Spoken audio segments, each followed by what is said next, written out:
Hey there, welcome to the Emerging Brands Podcast. I'm your host, Neal DiPentino, president of Titan MediaWorks. I'm in for Cash Miller today, who's out ill. He asked me to kind of take over for him. So I'm really excited about this. First time I've done this particular show, and it couldn't be even any better for me because I've got a really super exciting guest who has a really super exciting product. I'd like you to welcome to the show Elad Inbar from RobotLAB.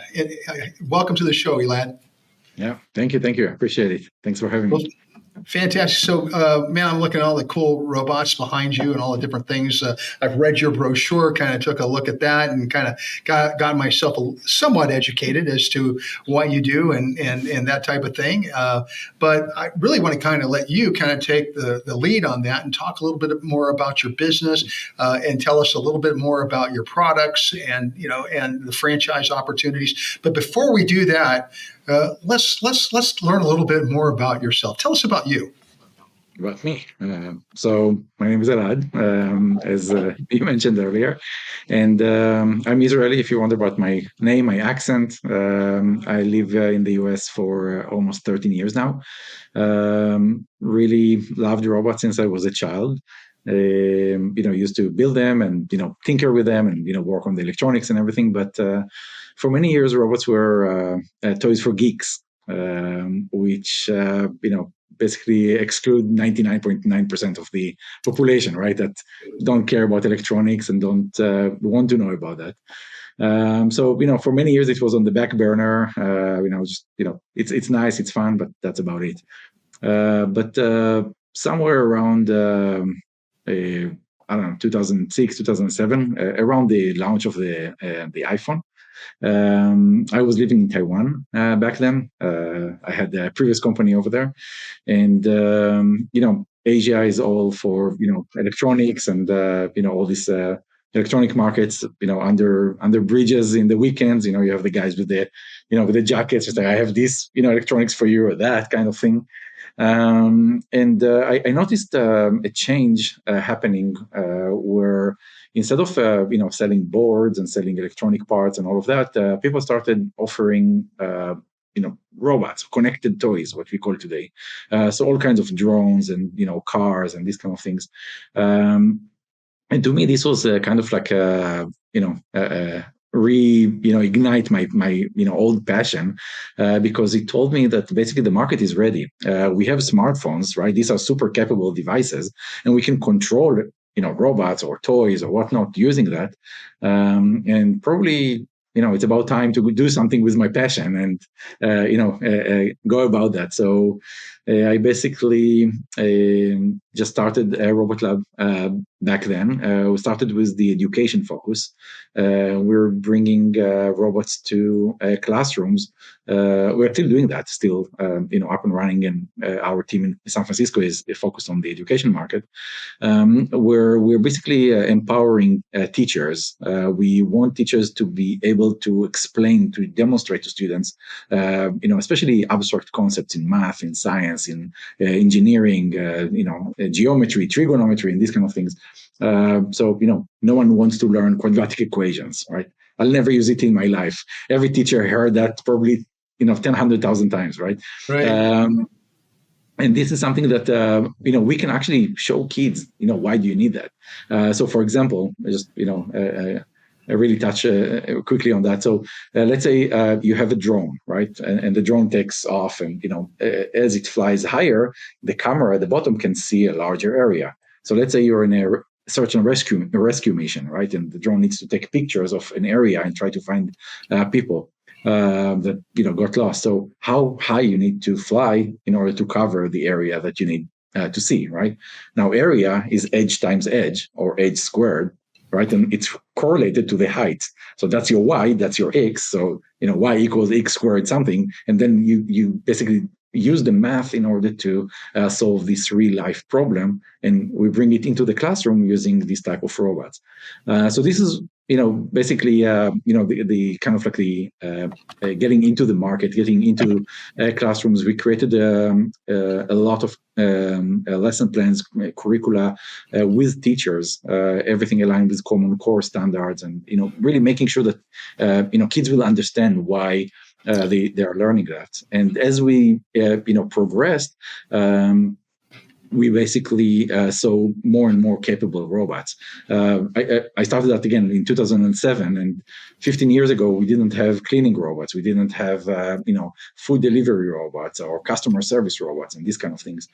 So over the years, as more and more capable products, became available, we added them to our portfolio, and up to the point today where, we are basically working with every manufacturer that is out there. We are the exclusive partner for LG for their robots, for SoftBank Robotics, for their customer service robots, and we are basically bringing different products to different markets and deliver different value proposition to different use cases. So that's kind of like my personal story, and how RobotLAB came to. I love it. I love the educational part of it too. I'm thinking to myself as you're talking, when I was a kid, we used to have like a pet hamster in our classroom. Nowadays, you can have R2D2, right? Exactly. Yeah. So that's very cool. So obviously, you've found a lot of different uses for the robots that you've built, and you build them more or less generic style for certain applications, and you also do customized type work as well. So if I'm in business, why would I want to buy a robot? Why do I need one? Can you give me kind of an example? So it depends on which type of business, but generally speaking, the common denominator between all of them is labor shortages. And this is something that was happening even before COVID, but COVID just exaggerated this this entire situation. And if you're a restaurant owner, for example, we keep hearing that over and over again. They can't find enough people to be servers, to run the dirty dishes back to the kitchen. Just think about yourself. How many times you sat in a restaurant and you're trying to get the attention of the server, and just like hey, can I get a check? I just want to pay you. And the server is just like, yeah, just a second. She is running to the other side. And 5, 7, 10 minutes later, she forgot about you. And then you tell your partner, your spouse, right? If you see the server behind me, you wave. If I see behind you, you wave, right? We try to get their attention. The reason is that they are so busy running back and forth all the time because they're understaffed. All the restaurants, the entire hospitality industry is understaffed. People don't want to do these jobs anymore. And they prefer to work online. They prefer to do gig economy, right? Uber and DoorDash and whatnot. And they don't want to work at a restaurant, for serving customers, be face to face with people. And this is not just COVID, the fear from being affected, these kind of things. If you think about it, in a couple of months, March will be basically 4 years, right, since COVID started, right? And everyone is like, it will soon get back to the old economy and everything will go back. But if you think about it, kids that go into the workspace today, okay, they were in 8th or 9th grade when COVID hit. They don't know anything different than other than everything is online, everything is on your phone. You can order, you can work on your phone, you can do everything online. Why would they want to work in a restaurant? Why would they want to serve people? Okay, so that's one problem. The other side of that is people that started their journey 4 or 5 years ago in the hospitality industry.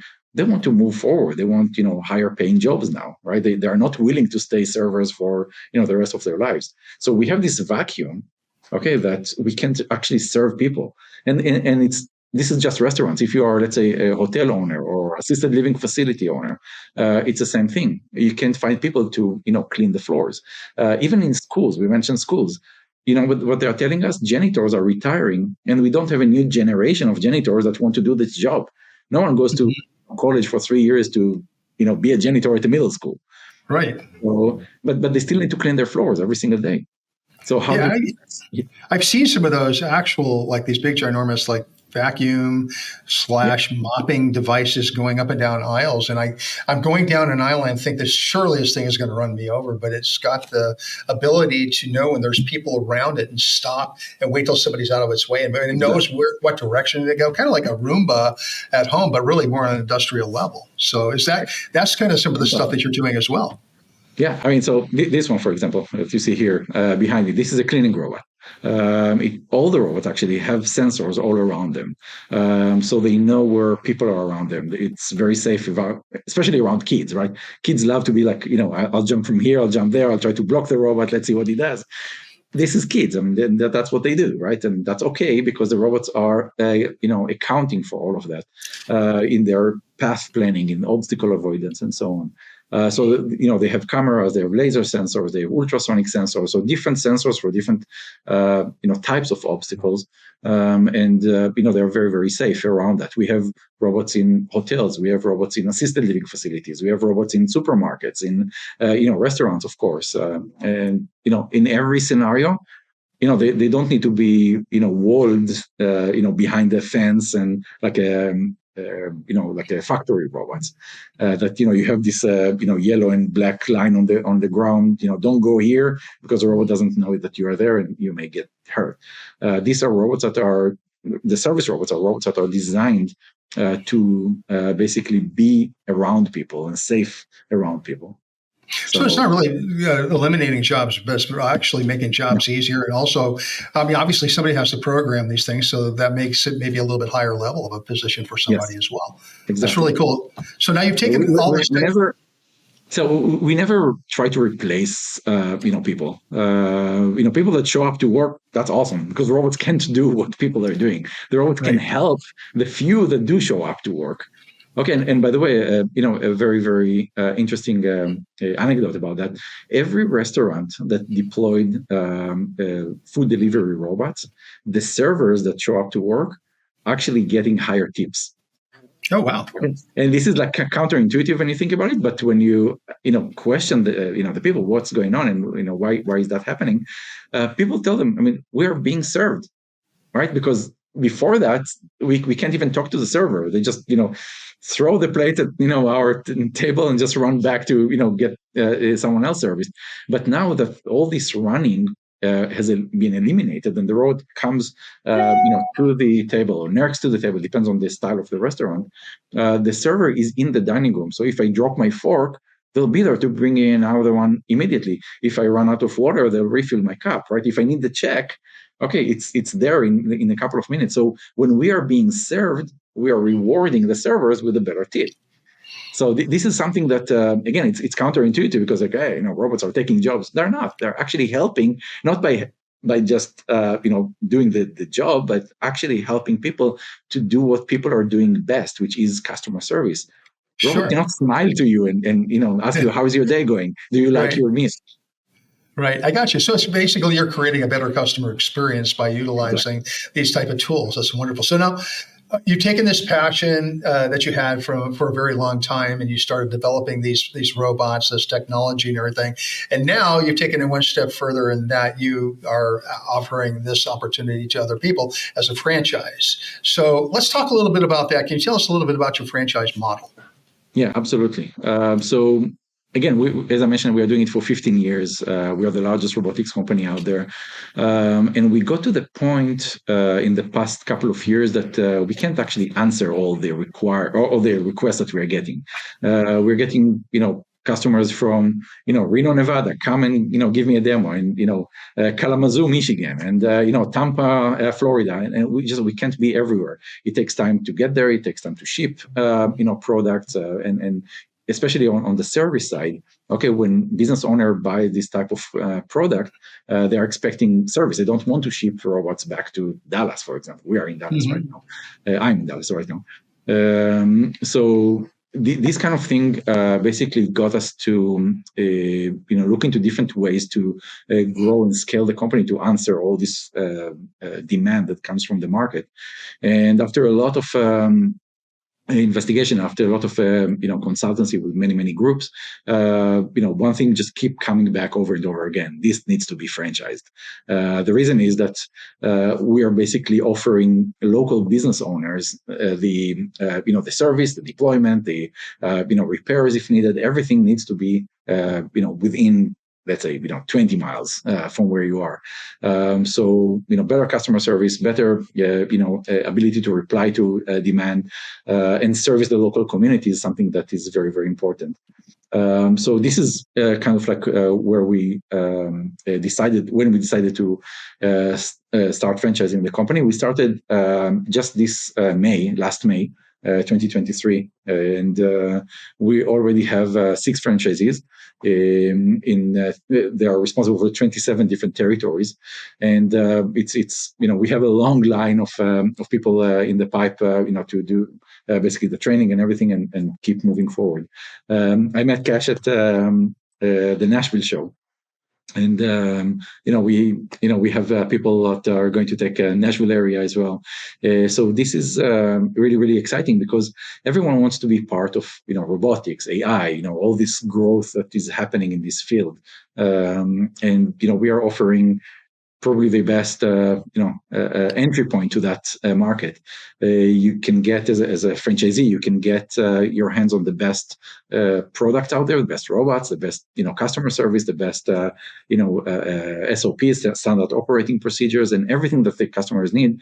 And as a franchisee, basically, you don't need to learn everything yourself, to reinvent the wheel, because you're basically plugging yourself into a working system, which is what we are doing for so many years. We are bringing with us very exciting contracts. For example, I mentioned that we are a LG exclusive partner for robotics. LG and Marriott develop a couple of robots for themselves, for their Marriott brands, and we, as the only partner for LG to deploy the robots, we are actually going to deploy all of these nationwide. So we are talking about thousands of hotels that need cleaning robots and room service robots, that our team, RobotLAB, and our franchisees and everyone in the RobotLAB ecosystem will basically be able to benefit from that and go and deploy this robot. So working with RobotLAB is something that is very, very special in terms of the product offering, what we are doing for the market, the way that we are educating the market, the access to customers and product catalog that we have is very, very unique. So this is kind of like our franchise and what we are offering here. So did I hear you say, I just want to make sure I clarify this, you said that part of the franchise agreement would be that they would actually do the maintenance on any kind of Correct. repairs, that type of thing. So you train them and to be able to do that type of thing. Correct. Yeah, we will want them to do that too. So every franchisee need per territory, they need a salesperson and a technician. The technician doesn't need to be any PhD in robotics or programmer or anything like that. We call them, our team internally, we call them the MacGyvers. I don't know if you know the TV show MacGyver. Absolutely. Yeah, so the guy that could solve everything with a paperclip, and we're looking for people with critical thinking skills, that they are able to understand processes, right? What comes before what, how to dissect an issue and find the root cause. So we train them on all of that. We train them on how to create the digital map that every robot needs in order to navigate. And these maps, again, don't need any coding or programming, but the map is required for the robot to be able to navigate. We put on the map all kinds of points of interest. For example, in a restaurant, it will be where is table 1, table 2, table 3, where is the kitchen, where is the dishwashing station, and so on.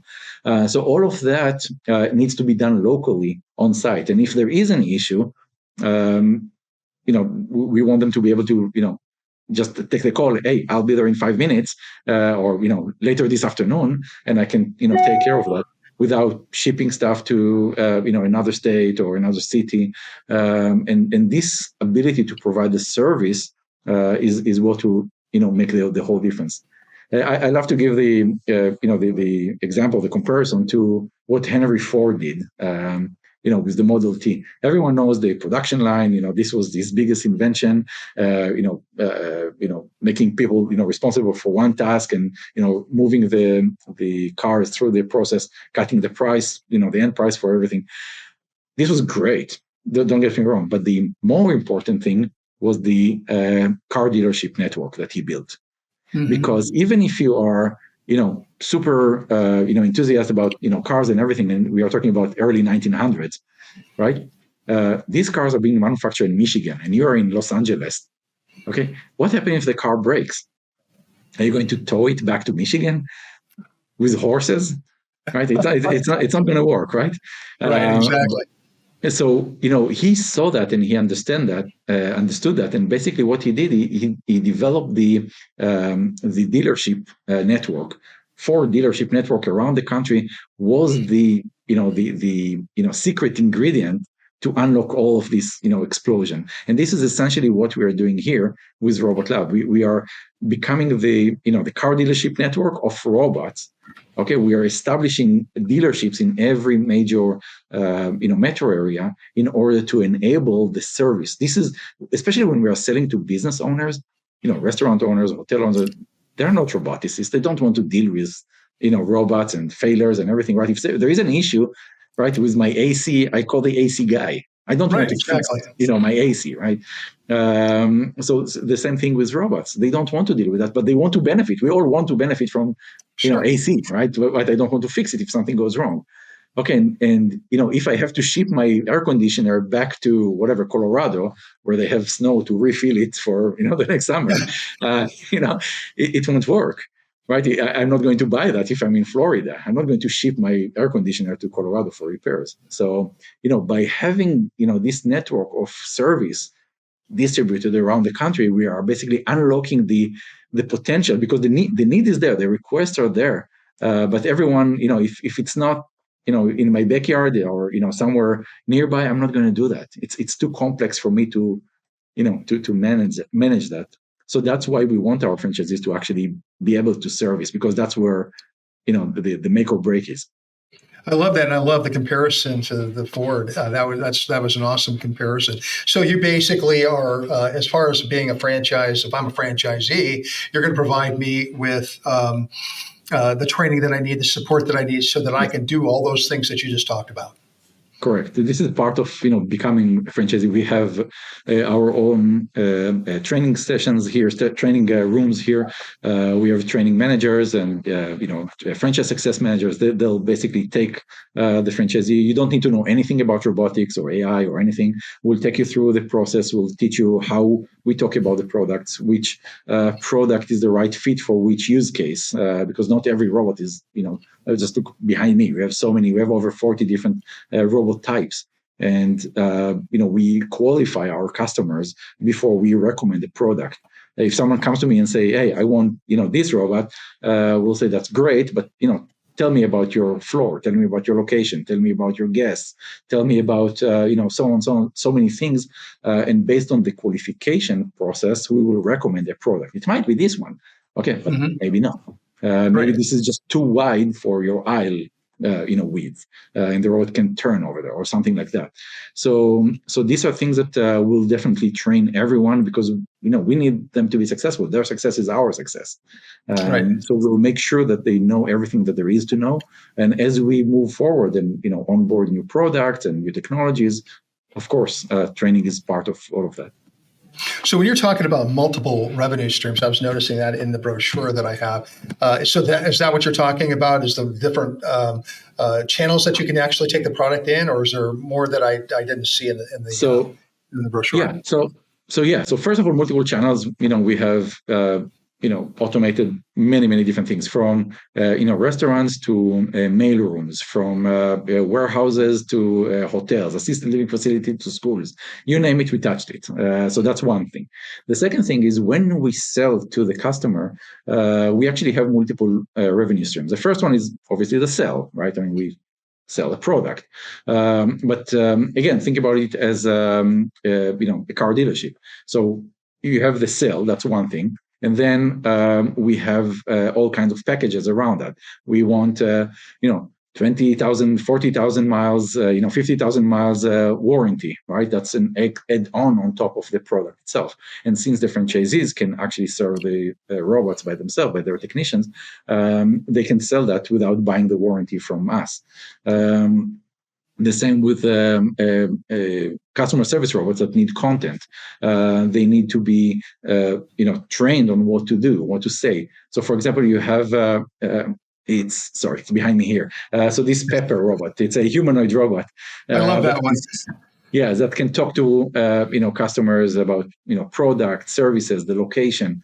So if you put this robot in, let's say, in a Hilton as a concierge, okay, someone needs to program this robot. When the airport shuttle leaves, what are the hours of the gym? Which restaurants to recommend around here or attractions for the kids. But if you take the same robot and put it in a hair salon as a receptionist, now the robot needs to be able to check you in, needs to talk to you about the hair products, and maybe buy one get one free promotions. So someone needs to create this content, and this is what again our franchisees are being trained on doing, and we want them to be able to do all of that by themselves because these are different revenue streams, for them, for their business. I love that. This is so cool. I mean, I'm having so much fun listening to you. You've got such a great product, and you've got me sold on the product, on the idea. So now, here we got to get down to the meat of the thing, right? So, Sure. what is the investment in a franchise with you guys? So a franchise fee is 54,900. That's for one territory. Then it drops by 10,000 for a second and third and on territory. So it's 44.5 and 33,500 for the third territory and on. On top of that, we have a package of 7 different robots that we want our franchisees to have as a demo kit. These are demo units that they can basically take out there and deploy for demonstration purposes. A couple of cleaning robots, couple of customer service robots, and 3 delivery robots. Just to be able to go to any type of customer and be able to demonstrate dry robot or wet robot, so vacuum or floor scrubber, a robot that can talk to you like Pepper, or a robot that can guide you and take you to places. So this kit is 110,500, and they can actually finance it as well. We finance it for 15,000 down payment and 3,400 dollar per month for 36 months. All in, if you're familiar with the way that the FDD works, there is what's called the item 7. All in order to get started with everything, we're looking at around $140,000, which is very low entry point to this type of compare it to open a restaurant or a gym or whatnot. The purchase price of just the facility and everything is so much larger. And in the 140, we basically include, we have to include, this is the Federal Trade Commission laws. We include 3 months of salaries for the team, 3 months of office lease, 3 months of van lease. What I mentioned, the franchise fee, the equipment package, even desks and chairs and computers and internet connection and everything that you need in order to run your business for 3 months. So this is kind of our item 7. So for around 140, you can be up and running. I love it. That sounds really reasonable. So, most of the clients that is this all pretty much outbound type stuff, or do you have showroom set up so people could come in? I mean, what does that model look like? Yeah, that's a great question. So typically when customers come to us and want to see a robot, they don't want to see the robot in a showroom. They want the robot to work in their environment. So let's say you're a restaurant owner and you want to see a delivery robot. It means that you actually want to see the robot running your food, with your plates on your floor, with your guests, with your crazy chef, with everything that is going on in your environment, right? Seeing it in a sterile showroom doesn't mean anything, right? Doesn't Right. mean that it will work for me on my floor.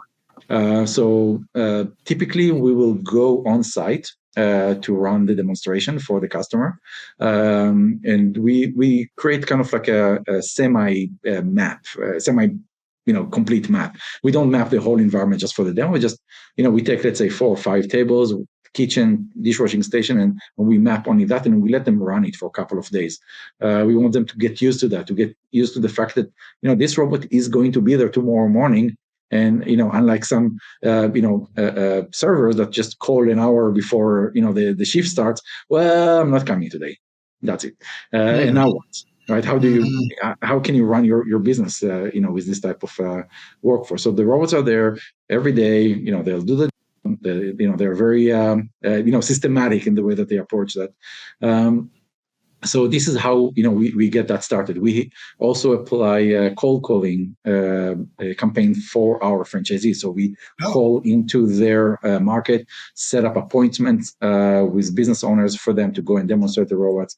We run local stages campaigns. We run all kinds of different campaigns for them in order to make sure that they get enough traction so they can hit the ground running when they start. sounds great. And so, as far as like having a building is very small footprint, you don't have to have a ginormous warehouse, ginormous showroom. So you can run pretty mean and lean. It sounds like. Exactly, yeah. And we actually we don't ask our franchisees to even purchase inventory. We want the market to pull them instead of us pushing inventory on them. So when they come to us and say, "Hey, I have five demos next week and I don't have enough robots," that's actually a good sign. Yeah, Instead of oh, here's 100 boxes, go and sell them. Good luck. yeah, yeah. We come from the other side because we know that there is enough demand over there, so we don't need to push on our franchisees. That's very cool. I love it. Now, I'll tell you what, you got me sold. I think this is an awesome opportunity. Look, we're coming to the end of our time together and really appreciate everything that you've said so far. Love RobotLAB. Love what you guys are doing there. Are there any final thoughts that you'd like to leave our audience with? No, I mean, just if you're interested, you can go to robotlab.com/franchise and just submit the form and we'll be in touch with you. Sounds Yeah. Sounds great. So we'll have all that information in the show notes. I'm knocking my microphone over here. We'll have all that in the show notes for everybody who's listening today and watching today. Look, this has been a great opportunity. I really enjoyed the time that we spent together. Thank you so much for being on the show. Thank you. I appreciate you and Happy New Year. Happy New Year to you as well. Folks, that's all we have for today. So thrilled you could be with us. Emerging Brands Podcast is sponsored by Titan Media Works. Check us out at titanmediaworks.com. That's work spelled WORX. And also check out all of our other great hosts on the Small Business Deliver Network at smallbusinessdeliver.com. Until next time, have a wonderful day. I look forward to seeing you again. Thanks. Bye-bye.